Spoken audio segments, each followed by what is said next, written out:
এখন দেখাবে যে তেলের আগুন, যে তেলের আগুনে আগুন লাগলে কিভাবে আপনি আগুন নির্বাপন করবেন।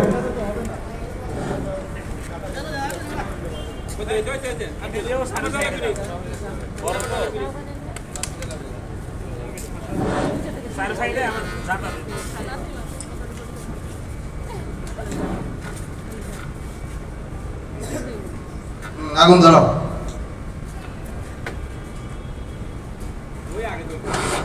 অসাবধানতা হচ্ছে অগ্নিকাণ্ডের প্রধান কারণ। আমাদের মেইন পয়েন্ট হচ্ছে অসাবধানতা। আপনি বাসা বাড়ি বলেন, অফিস আদালত বলেন, মিল ফ্যাক্টরি বলেন, যে কোনো জায়গাতে আমাদের মেইন হচ্ছে অসাবধানতা। অসাবধানতা যে অগ্নিকাণ্ডের প্রধান কারণ। অতএব আপনি সচেতন হন, আপনার প্রতিবেশীকে সচেতন করুন।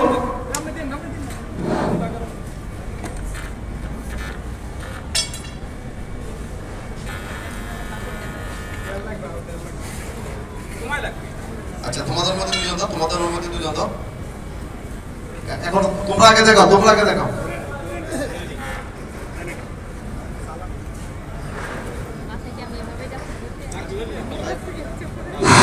শুনেন, এই যে আমরা যে ডান্ডার মধ্যে আগুন দিয়েছি, ধরেন এটা তেল, এই তেলের মধ্যে কি লাগছে? আগুন লাগছে।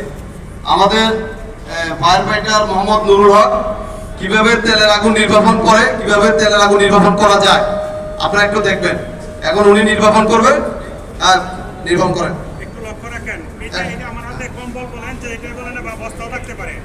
আমরা অনেক সময় লক্ষ্য করি কি, যে এটা ঢেকে দেওয়ার জন্য এইভাবে ব্যবহার করি না। অনেক সময় এটা করা যাবে না। কেন করা যাবে না? যদি এই যে আমি এইভাবে ব্যবহার করতে যাই, বাতাসে কিন্তু আগুন আমার উপরে আসবে। সবসময় লক্ষ্য রাখবেন, এই যে অফিস নির্বাপনের সময় ব্যবহার করতে গেলে নিজের সেফটি থাকবো ফার্স্ট। এই যে চেহারা, এই যে দেখেন যাচ্ছি আমি, একের আগুনের কাছাকাছি আসতে পারছি না। কিসের জন্য? এটা কিন্তু আমার একটা বেড়া। এই যে দেখেন, দেখছেন কিভাবে নির্বাপন করছে? দেখছেন, সবাই একটু খেয়াল করেন যে এই যে নির্বাপন করছে কিভাবে। উপরে একটা ভিজা কাঁথা বা ভিজা একটা ইয়ে দিছে, দিয়ে কি করছে? অক্সিজেনটা কাটা করে ফেলছে, আগুন নির্বাপন হয়ে গেছে।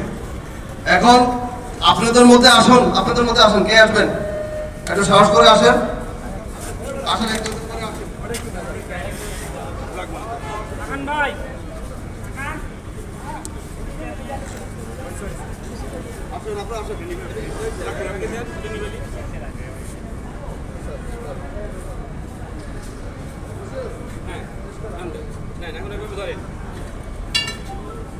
ভাই সুন্দর করে ধরেন রে ভাই, সুন্দর করে ধরেন, একবারে বলছি সাপ মারতে গেলে সবাই খেলা করা যাবে না।